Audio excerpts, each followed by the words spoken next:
The Girl Who Called the Thunder. A 6-year-old orphan handed a stranger a note that said, "Please help me." What happened next brought 200 bikers to her doorstep and exposed secrets that would shake an entire town. But no one imagined what would come next.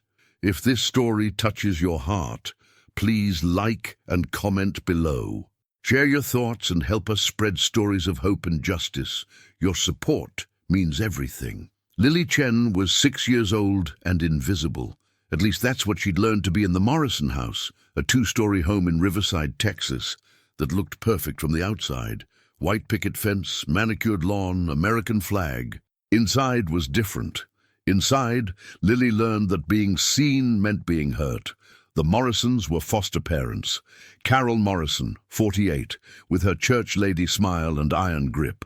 Her husband Doug, 52, who worked at the courthouse and never looked Lily in the eye. They fostered children for the state stipend. Currently, they had 4 kids. 3 were treated well, fed properly, given new clothes, enrolled in activities. Then there was Lily. Lily's parents died 8 months ago in a car accident. No other family existed. She became a ward of the state, landing with the Morrisons 3 months ago. That's when her nightmare began. "Lily, get down here!" Carol's voice cut through the morning. Lily woke in her room, a converted storage closet under the stairs, barely big enough for a mattress. No windows, no heat. She scrambled up, fear her constant companion. Carol stood in the kitchen, arms crossed. The other foster children, Marcus, 9, Sophia, 7, and Tommy, 5, sat eating pancakes. Lily's stomach cramped with hunger. She hadn't eaten since lunch yesterday at school. "You didn't finish the dishes last night," Carol said coldly. "Look at this mess." 3 dishes sat in the sink, dishes that hadn't been there when Lily finished cleaning at 10 p.m. Carol must have used them after. It was a test, always a test. "I'm sorry, Mrs. Morrison," Lily whispered. "Sorry doesn't cut it. No breakfast, and you'll deep clean the bathrooms before school. All 3. Marcus glanced at Lily with pity, but said nothing. Nobody said anything. They'd learned that defending Lily meant becoming a target too. Lily nodded and turned toward the cleaning supplies. She'd stopped crying long ago. Tears made Carol angrier. Silence was survival. At school, Lily was a ghost. She sat in the back of Mrs. Patterson's first-grade class, never raising her hand, never speaking unless called upon. Her clothes were too big. Hand-me-downs Carol kept in the garage, the worst saved for Lily. Her shoes had holes. "Lily, sweetie, are you okay?" Miss Patterson asked one day, noticing the bruise on Lily's arm, purple and yellow, shaped like fingers. "I fell," Lily said automatically. "I'm clumsy." Mrs. Patterson didn't look convinced, but what could she do? She'd reported concerns to CPS twice. Both times a caseworker visited, saw 3 happy children and a clean home, interviewed Carol, who was charm personified, and closed the case. Lily had been too terrified to speak honestly. Case closed. Report unfounded. This was Lily's life. Invisible suffering in a house that looked like the American dream. She was 6 and had learned that adults couldn't be trusted, that asking for help made things worse, that she was alone. Then came the day that changed everything. It was Saturday in October. Carol sent Lily to walk to the corner store 3 blocks away to buy milk and bread. Lily was grateful for errands. They meant escape even temporarily. At the store, she carefully counted out the bills Carol gave her, purchased the items, and started back. That's when she saw him. A massive man sat on a motorcycle outside the gas station. He had to be 6'4", built like a bear, with a grey beard and arms covered in tattoos. His leather vest had patches and a large emblem, Hell's Angels, Texas chapter. He looked terrifying. But when he glanced at her, something in his eyes wasn't scary. It was kind, tired, maybe sad, but kind. He reminded her of her father. Lily stopped. An idea formed, desperate, probably stupid, but she was drowning. She'd learned to read early. She knew how to write, though her spelling wasn't perfect. In her pocket, she always carried a small notepad and pencil, items found in a trash can at school, kept hidden in her mattress. Standing 50 feet from this biker, Lily pulled out the notepad. Her hands shook as she wrote, "Please help me, they hurt me, I'm Lily, at 247 Oakwood Street. Please." She folded it and approached. Her heart hammered. This could go wrong. He could tell Carol, he could hurt her, he could laugh, but she had to try. "Mister?" Her voice barely whispered. The man looked down. Up close, he was even bigger, but his expression softened when he saw her face, too thin, too pale, too haunted. "Yeah, little one?" Lily thrust the note toward him and ran. She didn't look back. She ran the 3 blocks home, breath gasping, milk and bread clutched to her chest. What had she done? The man's name was John Reaper Mackenzie, a Hells Angels member for 32 years. At 57, he'd seen everything the road offered, good, bad, and ugly. He'd buried brothers, celebrated births, fought battles. He was a complicated man living a complicated life, but nothing prepared him for the small girl who'd handed him a note and run. Reaper unfolded the paper with scarred hands. The childish handwriting, the misspellings, the desperate plea, it hit like a punch. "Please help me. They hurt me. I am Lily at 247 Oakwood Street. Please." He read it 3 times, looked up, but she'd disappeared. His first instinct was to go immediately. His second, honed by years navigating a legal system that saw bikers as criminals first, was to be smart. Reaper called his chapter president Marcus Nomad Torres. "Prez, we got a situation. Kid just handed me a note saying she's being hurt. I need the club."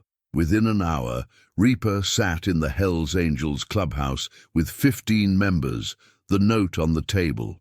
These were men who'd chosen Brotherhood outside conventional society, who wore their patches with pride.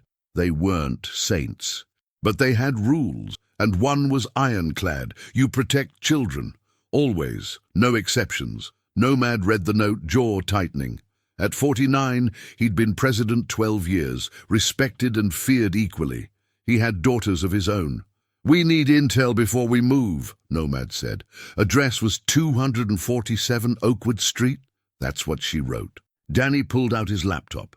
Minutes later, house belongs to Douglas and Carol Morrison, both late 40s. Public records show they're licensed foster parents. 4 kids placed through state CPS. Foster parents, Bear muttered darkly.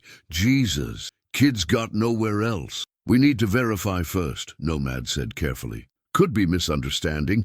We can't just roll up 200 deep on a hunch." "That note isn't a hunch," Reaper argued. "That's a cry for help." "I agree, but we do this right. Danny, anything else about the Morrisons?" Danny's fingers flew. "Nothing official, clean record. But they've had 12 different foster placements in 5 years. That's high turnover. And Carol Morrison's brother works for Child Protective Services, regional supervisor." The room went quiet.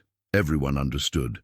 Oversight was compromised. If the Morrisons were abusing kids, family connections in CPS could bury reports. "We need eyes on the house," Nomad decided. "Quiet surveillance. See if we can verify. Then we decide." Over 3 days, members watched the Morrison house in shifts, staying unnoticed. What they saw made their blood boil. They saw Carol send a small Asian girl, clearly Lily, out to take trash in early morning cold, wearing only a thin dress. No coat. They saw the girl raking leaves for hours while other children played. Through windows, Lily eating separately, given scraps while others had full plates. On the 3rd day, Bear saw something that made him reach for his phone.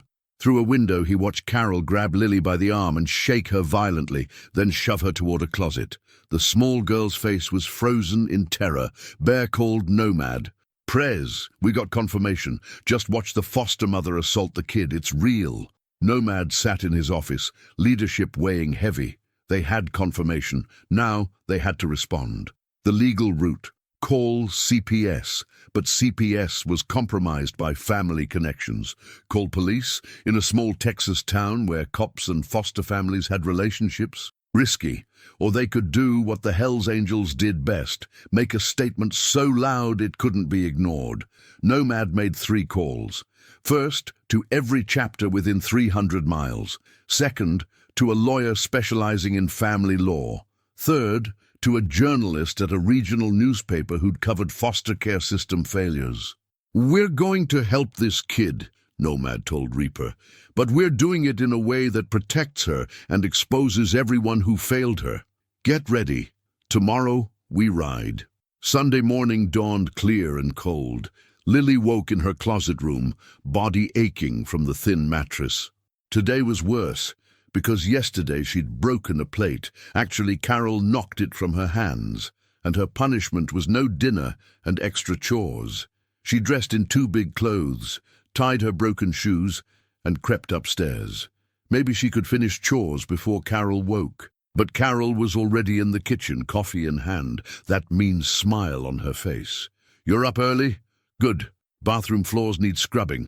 On your hands and knees, spotless." Lily nodded silently and turned toward the cleaning supplies. That's when they heard it.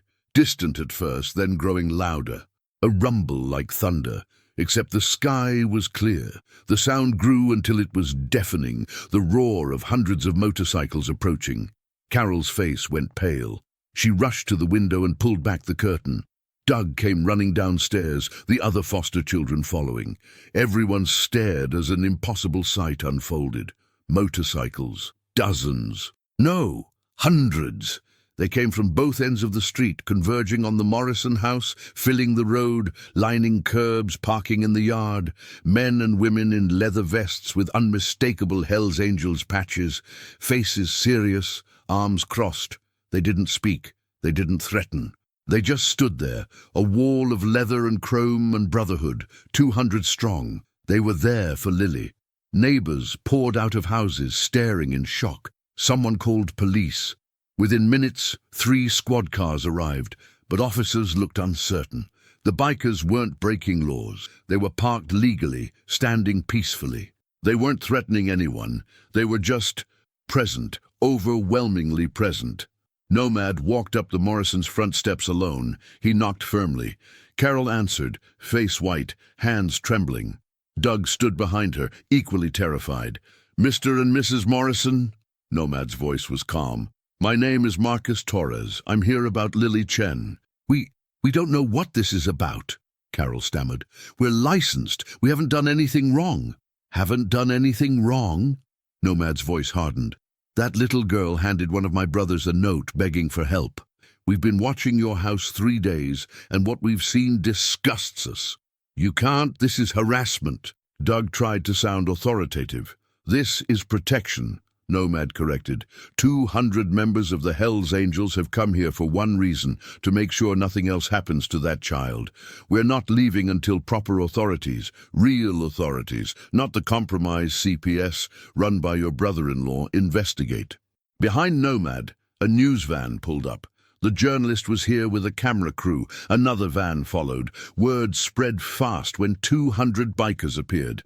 Inside, Lily stood frozen in the hallway, staring through the window. 200 motorcycles, 200 people, all here because of her note. She couldn't process it, couldn't believe it. Reaper appeared at the door, towering over Carol and Doug. When he saw Lily, his expression softened. "Hey there, little one. Remember me?" Lily nodded, eyes huge. "I got your note, and I brought some friends. You're safe now, I promise." Police officers approached, looking overwhelmed. "We need everyone to calm down." "Officer, I'm glad you're here," Nomad said smoothly. He handed over his phone with videos Bear had recorded. Carol abusing Lily, Lily working while other children played. Evidence of neglect. "I believe you'll want to call Child Protective Services, the state division, not local. And I have contact information for a family law attorney representing Lily's interests. I also have 3 journalists very interested in how the foster care system failed this child." The officer watched the videos, face hardening. He looked at the Morrisons, then at the crowd of bikers. "Mr. and Mrs. Morrison, step outside. We're going to have a conversation, and I'm calling CPS, the state office, immediately." What happened next unfolded like choreographed operation, because it was. State CPS investigators arrived within 2 hours, expedited by media presence and 200 bikers refusing to leave. They interviewed Lily privately, examined her living conditions, spoke with other foster children, and reviewed video evidence.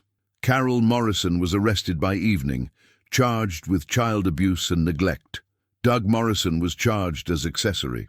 The other 3 foster children were immediately removed, and Lily was placed in protective custody with a foster family specifically vetted by the state CPS director himself. But the Hells Angels didn't leave. Not yet. They stayed through the arrests, through the media interviews, through the chaos. Reaper knelt beside Lily as she was being led to a CPS vehicle, this time with a kind caseworker who held her hand gently. "You did good, little one," Reaper said softly. "You asked for help, and we came. Don't ever be afraid to ask again, okay? There are good people in this world. You just got to find them." Lily looked up at this huge, scary-looking man who'd proven to be her hero. "Thank you," she whispered. Then, surprising everyone, she threw her small arms around his neck. "Thank you for coming." Reaper hugged her back carefully, this tiny, broken bird of a child, and his eyes were suspiciously bright. "Any time, kiddo, any time." As the CPS vehicle drove away with Lily safely inside, Nomad addressed his assembled brotherhood. "This is what we do. This is who we are. We rode here because a child needed help. Tomorrow we make sure the investigation continues. We make sure every agency that failed her is held accountable." 200 voices rumbled agreement. The thunder had arrived, and it wasn't leaving until justice was served. The Hells Angels didn't disperse after Lily was taken to safety. Instead, they became a permanent presence in Riverside, Texas, a constant reminder that the world was watching. Nomad set up a rotating schedule. 20 members remained in town at all times, stationed outside the courthouse, the CPS offices, and the police station. They weren't threatening. They were simply there, visible and vigilant. By Monday morning, the story had exploded. National news picked it up. 200 bikers rescue abused foster child. The footage was dramatic. Hundreds of motorcycles, the terrified faces of Carol and Doug Morrison, and Lily's small figure being carried to safety. Public outrage was immediate and fierce. Lily's new foster placement was with the Rodriguez family.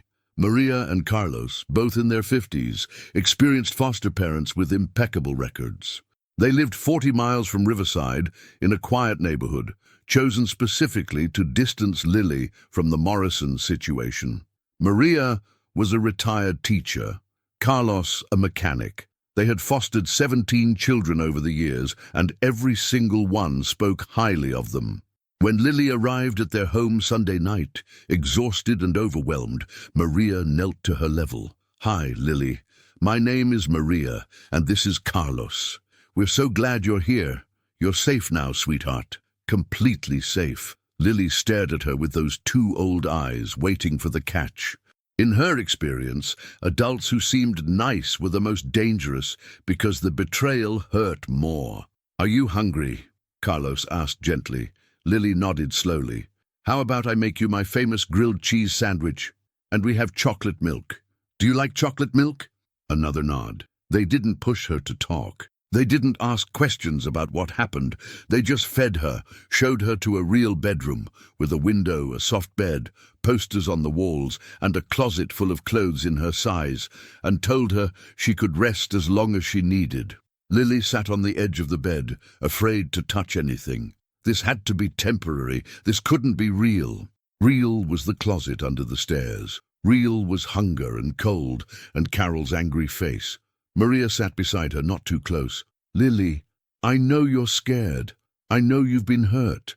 But I promise you, in this house you are safe. You will be fed. You will be warm. You will be loved. And nobody will ever hurt you again." Lily wanted to believe her.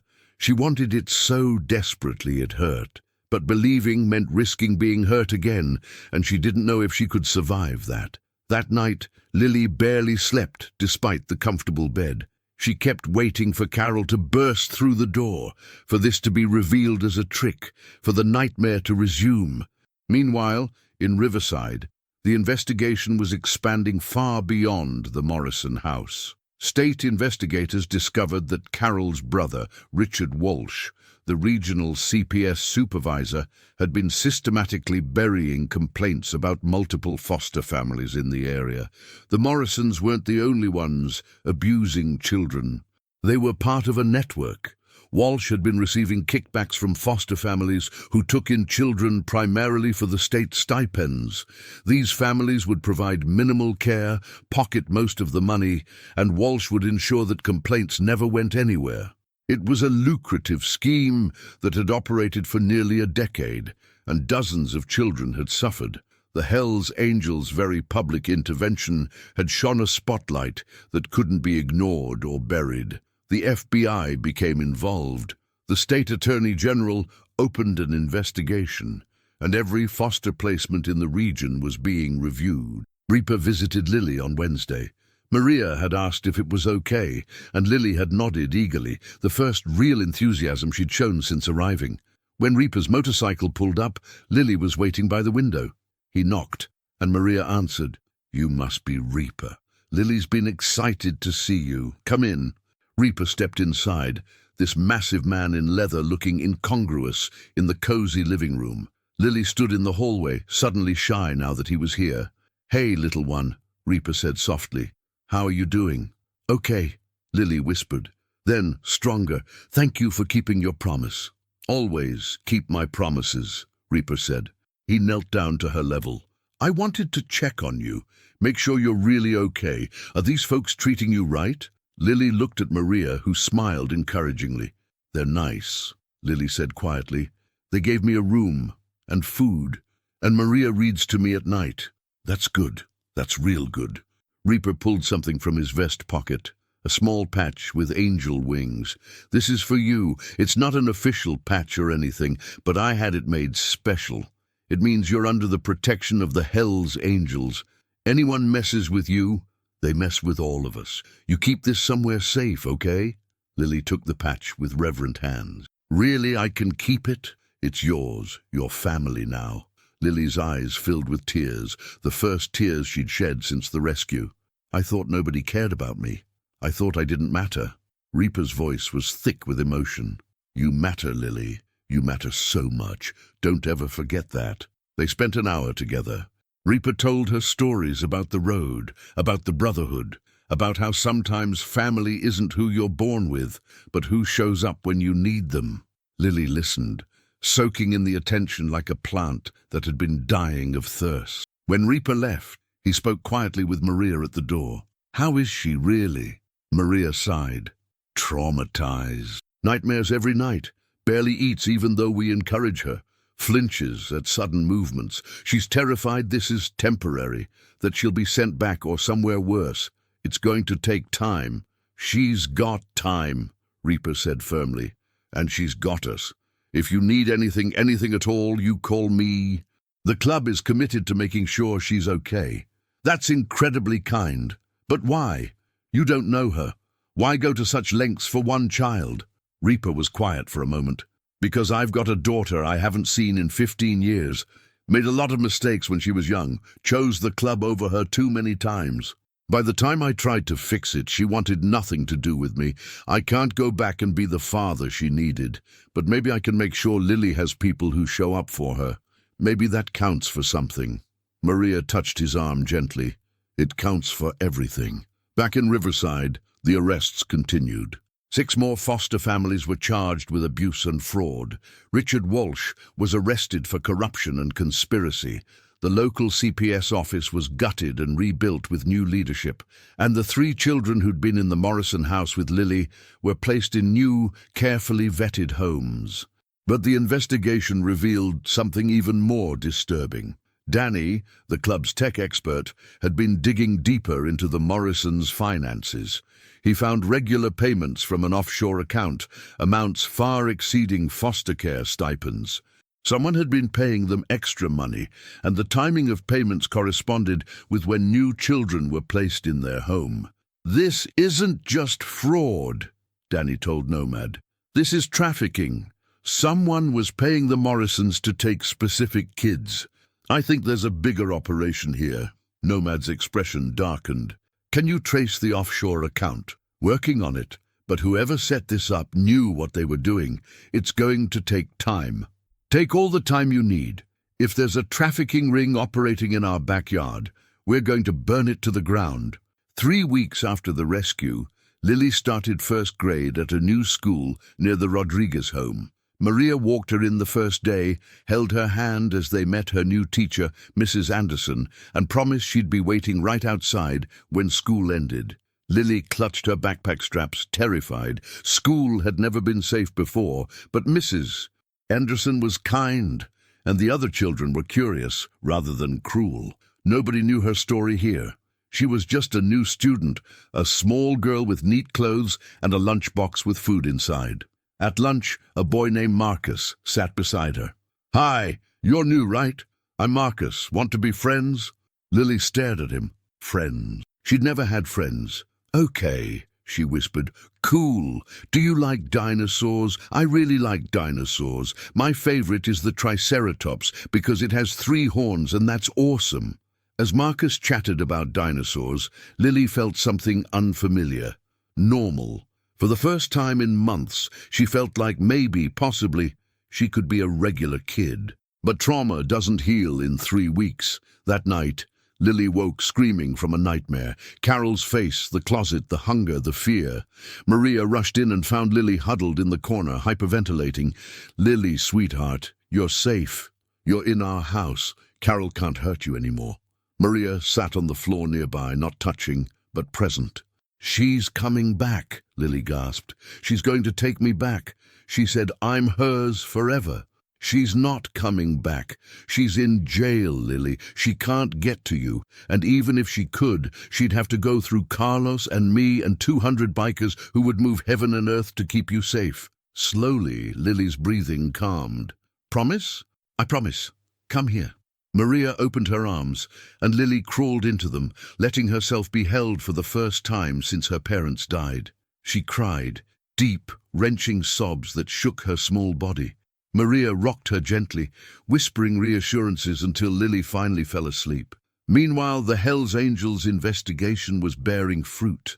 Danny traced the offshore payments to a shell corporation based in the Cayman Islands. With help from a club member who'd been a federal agent in a previous life, they identified the corporation's true owner, Gregory Sutton, a wealthy businessman in Houston with connections to several children's charities and foster care agencies across Texas. Sutton's name kept appearing in unexpected places. He funded several private foster care agencies. He sat on boards that oversaw child welfare. He was photographed at charity galas, always surrounded by smiling children. He was respected, wealthy, and by all appearances, a philanthropist dedicated to helping vulnerable kids. "He's using the system to identify and acquire specific children," Danny explained during a club meeting. "The Morrisons were just one placement. He's paid dozens of foster families across the state. We're talking about a trafficking network that's been operating for years." Nomad's jaw tightened. "What's he doing with the kids?" "That's where it gets murky. Some end up in overseas adoptions that aren't properly documented. Some just disappear from the system. The trails go cold." The room was silent, every member processing the horror of what they'd uncovered. They'd thought they were rescuing one child from one bad situation. Instead, they'd pulled a thread that was unraveling an entire criminal enterprise. "We take this to the FBI," Nomad decided. "This is beyond us, but we make sure they act on it. And we don't let this go until every child is accounted for and Sutton is behind bars." The FBI took the evidence seriously, especially given the media attention the case already had. Agent Sarah Chen, no relation to Lily, was assigned to lead the investigation. She met with Nomad and several club members at their clubhouse. "This is extensive work," Agent Chen said, reviewing the documents Danny had compiled. "How did you gather all this?" "We're motivated," Nomad said simply, "and we've got time and resources. The question is, what are you going to do about it? We're opening a full investigation into Sutton and his network. But I need you to understand, this is going to take months, maybe years. These people are connected. They have money and lawyers. Building a case that sticks requires meticulous work. "We've got time," Nomad repeated. "And we're not going anywhere." Agent Chen studied them. "You know, when I first heard about 200 bikers descending on a small town, I expected a circus. Instead, I find a group of men doing better investigative work than some of my agents." "Why?" Bear spoke up. "Because we've all made mistakes. We've all got regrets. But this is a chance to do something that actually matters, to protect kids who can't protect themselves. Some of us have kids we've failed." "This doesn't erase that, but maybe it balances the scales a little." Agent Chen nodded slowly. "Well, consider yourselves unofficial consultants on this case. If you find anything else, bring it to me directly, and thank you. Seriously, that little girl would still be suffering if you hadn't acted." 6 months passed. Lily settled into her new life with the Rodriguez family. The nightmares became less frequent. She made friends at school. She joined a soccer team, her first time ever participating in a sport. She laughed more. She smiled more. She began, slowly, to heal. The legal proceedings against Carol and Doug Morrison resulted in 15-year sentences for child abuse, neglect, and fraud. Richard Walsh received 20 years for corruption and conspiracy. The evidence against them was overwhelming, and the public pressure meant no plea deals or reduced sentences. But the case against Gregory Sutton was more complex. His lawyers were excellent, and the paper trail was deliberately convoluted. The FBI investigation stretched on, gathering evidence, identifying victims, building their case piece by piece. Then, 8 months after Lily's rescue, they got a break. A woman named Jennifer Taylor came forward.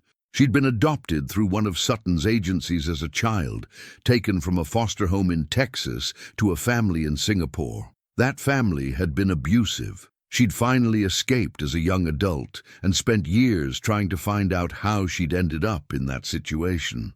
"I was in a good foster home," Jennifer testified. "I was happy. Then suddenly I was told there was an adoption opportunity, a wonderful family who wanted me. I didn't want to go, but nobody asked what I wanted. The adoption was fast-tracked, and within a month I was on a plane to Singapore. The family who adopted me, they weren't interested in a daughter. They wanted cheap labor. I was basically a slave for 8 years before I managed to run away." Jennifer's testimony opened the floodgates. Other victims came forward, 19 in total, all with similar stories. They'd been removed from adequate foster placements and adopted to families overseas who'd paid substantial fees to Sutton's agencies. These weren't legitimate adoptions. They were sales. The media coverage was intense. The same journalists who'd covered Lily's rescue now exposed the much larger scandal. Gregory Sutton, the respected philanthropist, was actually a child trafficker who'd used his legitimate charity work as cover for an international adoption fraud scheme that had victimized dozens of children. Sutton was arrested in his Houston mansion. His bail was denied. His assets were frozen. And the FBI's investigation expanded to include his associates, the agencies he funded, and every adoption they'd facilitated over the past 15 years. Lily, now 7, watched the news coverage with Maria and Carlos. She didn't fully understand everything, but she understood that the man who'd paid the Morrisons to hurt her was going to jail, that more children would be safe because people had listened to her small voice asking for help. "You did this," Maria told her gently. "Your bravery started all of this. You asked for help, and look at how many people heard you." "I just gave Reaper a note," Lily said quietly. "And he turned it into thunder," Carlos added. "Never underestimate the power of one person asking for help, Mija. You changed the world." On the 1-year anniversary of Lily's rescue, the Hells Angels organized a benefit ride. Hundreds of bikers from chapters across the country converged on Riverside, Texas. This time it wasn't for intimidation, it was for celebration. All proceeds from registration fees and merchandise sales went to a newly established fund, the Lily Chen Foundation, dedicated to supporting children in foster care and funding independent oversight of foster care systems. Lily attended the event, riding on the back of Reaper's motorcycle with a helmet specially fitted for her small head. She waved at the crowds, beamed at the cameras, and stood on stage next to Nomad as he announced the foundation's launch. 1 year ago, Nomad told the assembled crowd, a 6-year-old girl was brave enough to ask for help. She handed one of our brothers a note, and we answered. Today, because of her courage and because of everyone who refused to look away, 37 children have been removed from dangerous situations. A trafficking ring has been dismantled, and the system that failed so many kids is being rebuilt to actually protect them. The crowd erupted in applause. Lily stood small beside this huge man, overwhelmed by the noise and attention. Nomad knelt beside her. "You want to say anything, little one?" Lily stepped up to the microphone, which had to be lowered to her height. The crowd quieted, waiting. "I was really scared," Lily said, her small voice amplified. "I thought nobody cared about me. But Reaper and his friends showed me that there are good people, and now I'm not scared anymore, and I have a real family." She looked at Maria and Carlos in the front row, both crying. "If you're scared, ask for help. Good people are listening. I promise."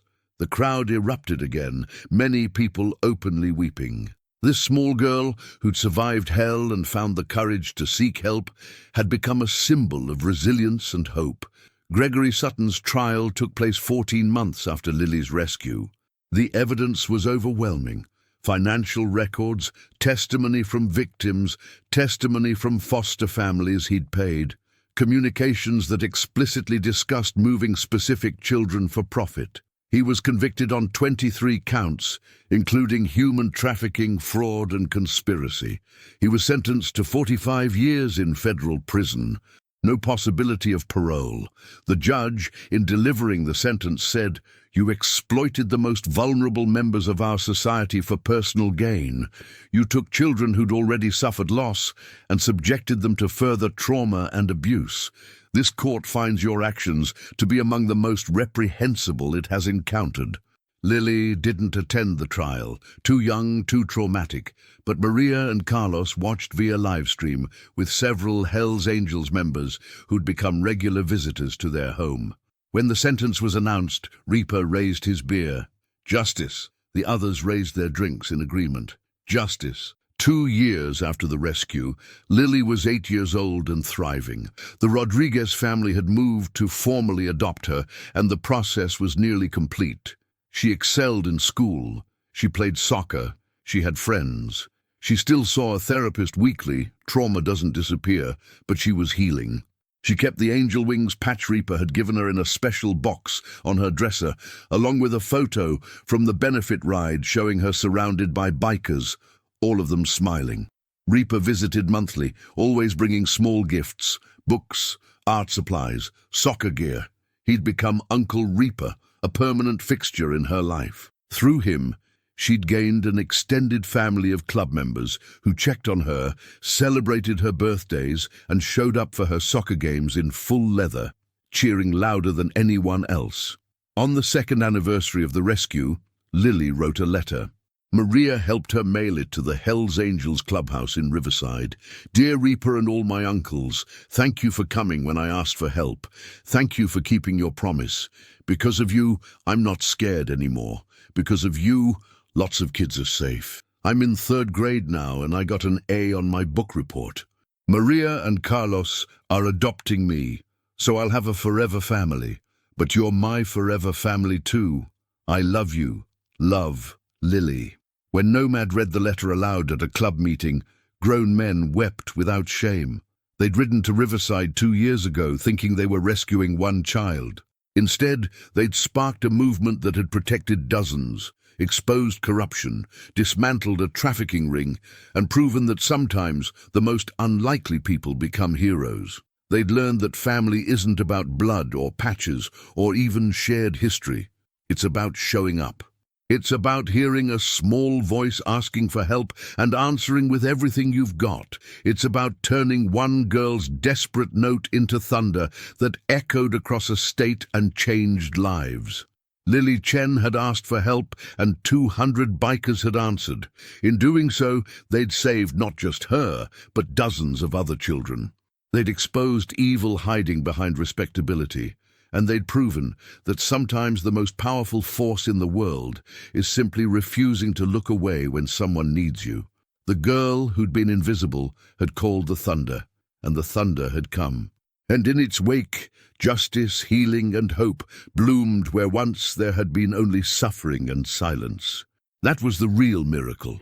Not the dramatic rescue, but everything that followed when good people decided that one child's pain mattered enough to shake the foundations of a broken system until it started serving the children it was meant to protect. The end.